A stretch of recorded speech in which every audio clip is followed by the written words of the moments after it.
Hi everybody, this is the weekly rune for the week of July 11th, 2021, and I cannot believe that we're already into July. It's flying by. And yes, I have pre-drawn the runes, but I promise I didn't cheat and interpret them yet. I think we're going to have some interesting things come up because we have another segue week where we're part of the week still in Fehu and part of the week still moving into Uruz.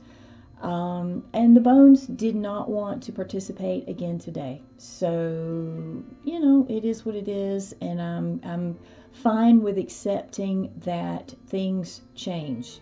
And if I'm honest, I feel like my relationship to the runes has changed yet again. It seems to at some sort of cycle, but it seems to happen more quickly, more frequently than it used to.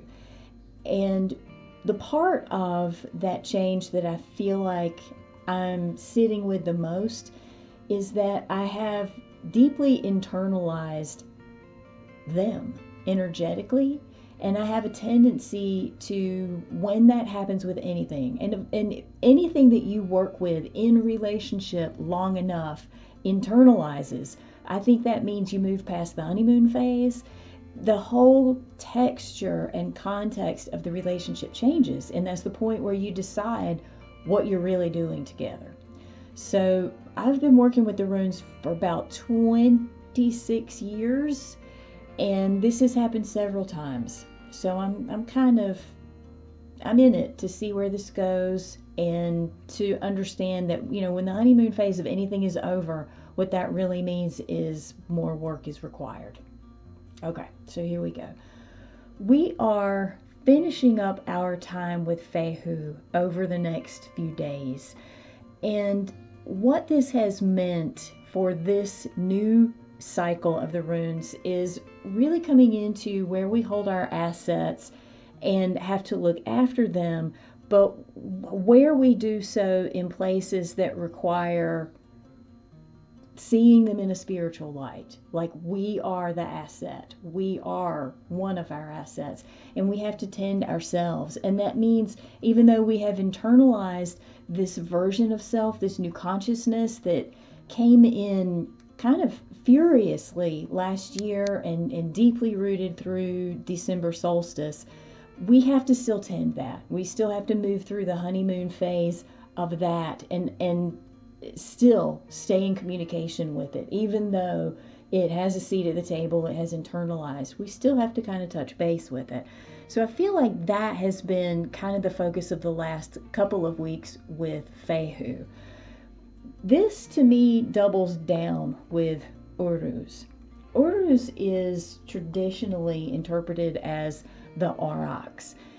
And when I sit with that from an animistic standpoint, and I talk about this in Runic Book of Days, what that says to me is vital energy, like the raw primal consciousness that flows through all of us. And I think you can interpret it different ways, but the way that I approach this is it's the part of ourselves that it just is. And what we do with it is the determining factor. And that is ultimately the story of the aurochs that we get through Uruz and through the ancient writings of the Old Norse culture. It's this idea of this creature that made itself, that as a life force, as a thought form, is part of the creation story, but how it came into being isn't exactly attested. We only know that the aurochs came from the ice. Arumla came from the ice, and she then nourished these other beings into existence. And so I feel like when we direct that kind of attention to ourselves, when we look at that as an asset that we are tending, we have to really be aware of our primal consciousness. That is the crux of so many schools of mindfulness. If we don't know what our unconscious is doing, then we don't really know why we're doing a lot of how we're moving through the life. Like, the unconscious is the primal leader. And the more that we reveal about how our unconscious functions, the more choice we have over directing that. And I feel like that is what Uruz is truly about. And again, I go back and forth. Like I'm by Futharkal when it comes to Utharkist or Futharkist. I can see them both having valid points.